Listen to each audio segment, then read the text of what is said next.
All right, now traffic is expected to swell as the Easter long weekend draws near.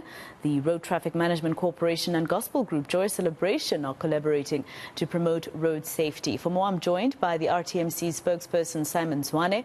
Mr. Zwane, thank you very much for your time. I know you're having quite a busy long weekend. How are things looking, first of all, on the roads? Yeah, Masiko, thank you. Yeah, this is the time, this is the hour when the rubber really now hits the tar. You can see there are many cars on the roads. Traffic has peaked. We are doing activations just to remind motorists on how to behave on the roads. We are Joyous Celebrations on the N3. The whole of the N3, we will be reminding at regular stops, reminding motorists to really take it easy, respect other road users, and put on those headlights for visibility. At the moment, we are seeing congestions of cars leaving Johannesburg and other cities. But the big worry for us is the number of pedestrians that we see alongside the roads. We've deployed officers to remove them, but it is a big concern that there's such a high number of people who are hiking alongside these busy roads at this time of the year. Yeah, and I think that's why possibly, for instance, in December, the former Transport Minister, Fikile Mbalula, said that a concerning problem that is growing right now are pedestrians dying on the road. Yeah, it is a big problem. If you consider the fact that 40% of people dying on the road are pedestrians. So, yeah, it's a big problem. We know that maybe times are tough. People are trying to find cheaper transport to get home, but it's also very risky to go onto the freeways at this time. And Mr. Zwane, I was going to ask you exactly what role Joyous Celebration will be playing. Did you choose a gospel group strategically because this is a weekend that celebrates Christianity, sort of? No, we have a long relationship with them to promote road safety. So it so happened that they were also around Gauteng and they offered that they will continue to help us. So we gladly accepted that because really we want to have road safety should not be a government thing. It's a societal thing.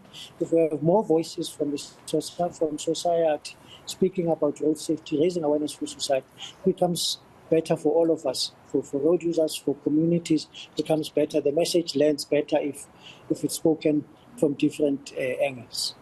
All right, and lastly, Mr. Zwane, how are numbers looking statistically? I know that one of the busiest corridors are the N3. How's it looking there? The N3 is very busy now. I think we're exceeding 1,500 cars leaving Gauteng towards KZN on the N3. We have also seen that peak on the N3 started actually yesterday when around Moy River, at around 2 o'clock yesterday, there were already 1,000 cars going towards Durban. Other routes that we are watching very closely is the N1, the N1 to Polokwane. The minister will be monitoring that route, including the N3, on a helicopter in a short while, just to have for her to have a good sense of what is happening on the roads and what else we need to do to ensure that there is sufficient numbers of traffic officers on the road, but there's safety for everybody using the road. Just one more question for you, Mr. Zwane. During the last 2 or 3 years, the different transport ministers who would have to give us, the statistics around road carnage during the Easter long weekend would always express concern about it coinciding with payday weekends. For instance, maybe the 30th or the 31st of March, and I think the previous year it was the 25th. Is it better now that it's during a week when people have already been paid about a week ago? Do you think it's going to help with the statistics? I don't think it makes it better. Remember, they would have saved for this long weekend, so they will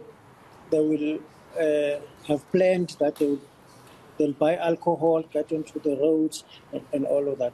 So that is why we're also scaling up on drunk driving operations, because we know that there are people who will insist still on driving under the influence of alcohol.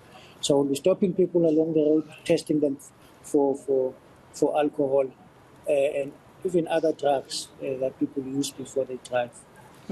But Right. we want to really send a message to truckers and all of that, that they must also respect other motorists, take regular stops.